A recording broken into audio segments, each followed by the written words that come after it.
का एक एक सिपाही उस सैनिक की भांति इस देश की सेवा कर रहा है जो एक कविता के रूप में कही गई थी कि मुझे चाह नहीं उस सुरबाला के गहनों में गूथा जाऊं, मुझे चाह नहीं कि देवों के सिर पर चढ़कर इठलाऊं, मुझे तोड़ लेना बनमाली उस पथ पर तुम देना फेंक, मात्र भूमि पर शीश चढ़ाने जिस पथ जाए वीर अनेक। इस सोच से प्रेरित होकर के नरेंद्र भाई काम कर रहे हैं और आज मैं यहाँ जिस प्रकार से कई बार यहाँ तो सर्व समाज बैठा है, 36 कौम बैठी है, लेकिन जिस प्रकार जातियों की बात हो रही है, अगर राष्ट्र नहीं बचेगा तो धर्म नहीं बचेगा, धर्म नहीं बचेगा तो ये जातियां नहीं बचेंगी और जातियां नहीं बचेंगी तो जातियां भी नहीं बचेंगी, हम सब में से कोई नहीं बचेगा। और इतिहास के पन्नों से हम इसकी गवाही ले सकते हैं। ये धारा 370 की बात कर रहे थे, जाकर उन कश्मीरी पंडितों के दुख दर्द को सुनो कभी जाकर के, जिस डोडा जिला की बात बलावत जी कर रहे थे। मेरे यहाँ पाकिस्तान के विस्थापित बहुत सारे हिंदू परिवार रहते, 6 बेटियां थी, 2 बेटे थे। बूढ़े बाप ने रो होकर मुझे बताया कि 2 बेटी गिरवी रखकर आया हूं, तब पाकिस्तान से यहाँ अपनी 4 बेटी को लेकर के आया।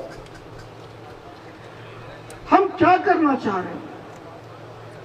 आदि शंकराचार्य हुए थे, आदि शंकराचार्य ने इस देश में धर्म की रक्षा के लिए 4 धाम बनाए, 12 ज्योतिर्लिंग बनाए। आज उस आदि शंकराचार्य जी के अंश को लेकर के गरीबों का उत्थान, देश का विकास और देश का सम्मान बढ़ाने के साथ साथ आदि शंकराचार्य के रूप में नरेंद्र मोदी भाई ये काम करने का काम कर रहे हैं। सभी 12 ज्योतिर्लिंग को जोड़ना, अयोध्या से रामेश्वरम तक 1 लाख किलोमीटर का मार्ग बनाना, चारों धाम और सभी ज्योतिर्लिंग और सभी धार्मिक स्थलों का पुनरुद्धार करना,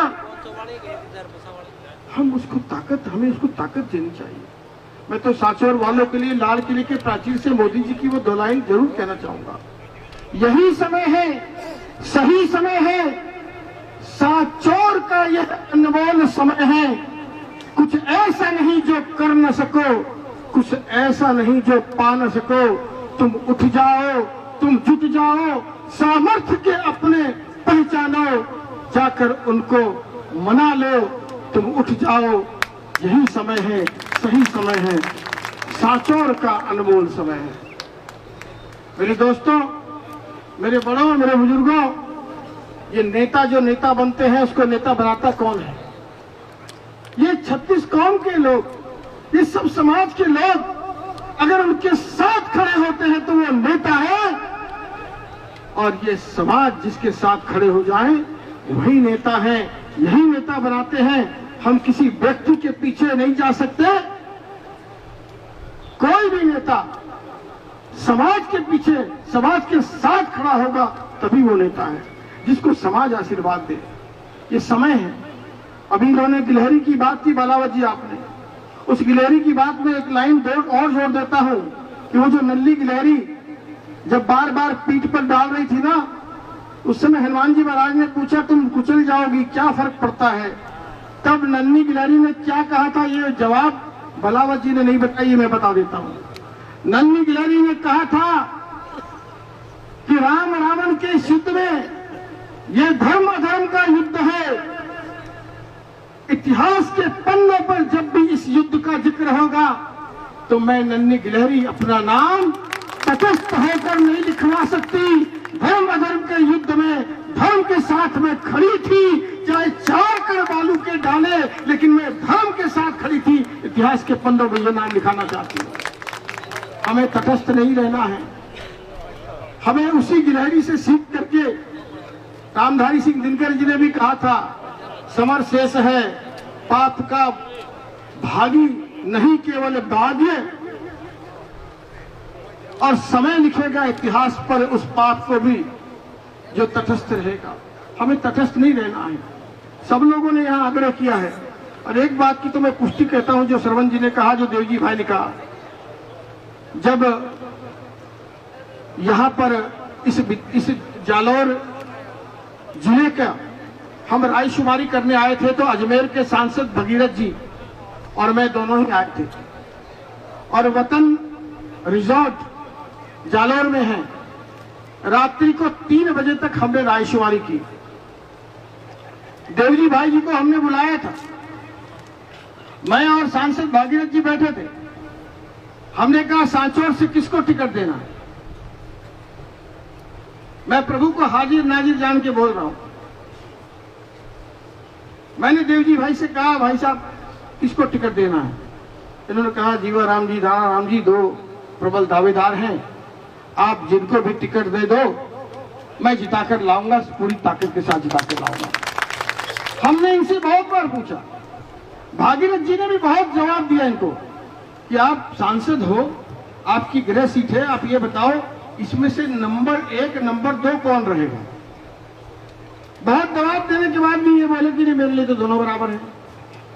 हमने कहा भाई साहब ऐसे थोड़ी होती है, ए बी तो करना पड़ेगा, 1 2 तो करना ही पड़ेगा। हमारे दबाव देने के बाद भी इन्होंने कहा भाई साहब मेरे लिए दोनों बिल्कुल बराबर हैं और आप दोनों में से किसी को दे दो, मैं जिताकर लाऊंगा, साथ खड़ा रहूंगा। ये तो मैं खुद कह रहा हूं, मैं पर्यवेक्षक बन के आया था, मैं गवाही दे रहा हूं। लेकिन हम कई बार अपने मन की दशा में कुछ बात फिक्स कर लेते हैं, कुछ अफवाह होती है, कुछ हम परसेप्शन क्रिएट कर लेते हैं और उस परसेप्शन के आधार पर हम सब बातें करने लगते हैं और इस बात को हम धीरे धीरे कैरी कर जाते हैं। सच वो नहीं है, सच तो यही है कि देवजी भाई ने टिकट कभी नहीं मांगी। देवजी भाई को टिकट 7 सांसदों को जैसे बताया, पार्टी लगातार जहां से हार रही थी सांसदों को उतारा गया, उनसे बगैर पूछे उतारा गया। और जब मैंने देवजी भाई को फोन किया बधाई के लिए तो ये कहने लगे भाई साहब आपने तो बहुत गलत काम किया मेरे साथ, मैंने तो आपको ये सलाह नहीं दी थी। मैंने कहा कोई निर्णय लिया है, निर्णय तो ऊपर की पार्लियामेंट बोर्ड ने लिया है और जिसका सम्मान हमें करना चाहिए। कभी कभी घर में कोई जमीन जायदाद का बंटवारा होता होगा ना, तो बड़े बूढ़े कभी कभी कहते होंगे भाई ये वाली दुकान इसको दे दो, ये वाला खेत इसको दे दो, ये हवेली इसको दे दो। छोटे का मन होगा मैं हवेली ले लूं, बड़े का मन होगा दुकान ले लूं। बड़ों ने कभी कभी कुछ निर्णय ले लिया तो क्या हम बड़ों को आंख दिखाएंगे क्या, बड़ों को धमकाएंगे क्या? हम अपने घर के बड़ों की, अपने सरपंच की, अपने दादा की बात मानेंगे, यही हमारा संस्कार है ना। तो आज समाज, सर्व समाज इकट्ठा है। मैं आपसे आग्रह करता हूं, इस आधुनिक भारत की, इस धर्म पे चलने वाले मार्ग की, मुझे याद है वो दिन, अभी आप यूपी की भी बात कर रहे थे, मैं मेवात में भी हाल देख रहा था। अरे 370 की बात कर रहे थे, कश्मीर में रोज पत्थरबाजी होती थी, आज सब पत्थरबाज अंदर घुस गए। आज जरा सी घटना हो जाए तो मध्य प्रदेश हो या योगी बाबा हो उत्तर प्रदेश में, बुलडोजर बाबा के नाम से फेमस हो गए। राजस्थान में भी ऐसी ही शक्ति चाहिए। मैं खुद उस क्षेत्र से आता हूं जहां दंगे हुए, 54 मौत हो गई। मुझे उस दर्द की, पीड़ा की समझ है, उसको समझना होगा, हमको एक होना होगा। व्यक्ति बड़ा नहीं हो सकता कभी, पार्टी, उसका विचार हमारे लिए बहुत बड़ा है। मोदी जी की सरकार केंद्र में आ रही है, भाजपा की सरकार राजस्थान में आ रही है। 108 के मनके में अगर सांचौर का एक मनका रह जाएगा तो मेरी माला पूरी नहीं हो पाएगी, मेरा सांचौर पीछे छूट जाएगा। और अगर जो भातृ प्रेम आज दिखाया जा रहा है वो पिछली बार ही दिखा देते तो आज सांचौर की ये नौबत ही क्यों आती? क्यों यहां पर दशखोरी बढ़ती? क्यों मेरा युवा बेरोजगार होता? क्यों यह अपराध बढ़ता? यहां पर भी उसी खुशी, अमन, चैन से सब काम होता। लेकिन जो गलती हमने पिछली बार दोहराई है वो गलती हमें अब नहीं दोहरानी है। और इसकी हमारी साझा जिम्मेदारी है। तो आज इस पंचायत से ये शपथ लेकर उठे। वो आप लोग मारवाड़ी में बोल रहे थे हाथा जोड़ी, इसका मतलब हाथ जोड़ के मनाना, ऐसा ही है ना। तो आप हाथा जोड़ी कर लो, प्यार में समझा दो, प्यार में धमका दो। मैं बड़ा नहीं, मेरी पार्टी बड़ी है, मेरा देश उससे भी बड़ा है, उससे कोई समझौता नहीं करेंगे। इस देश की विरासत पर गर्व करते हुए हम अपने कर्तव्य का पालन करेंगे। और जिस पथ पर भारत चल रहा है, बड़े बड़े राष्ट्राध्यक्ष जिसको प्रणाम करने लगे हैं, इस धौरा की धरती को भी प्रणाम करना है। इसने तो पूरे दुनिया को राह दिखाई है।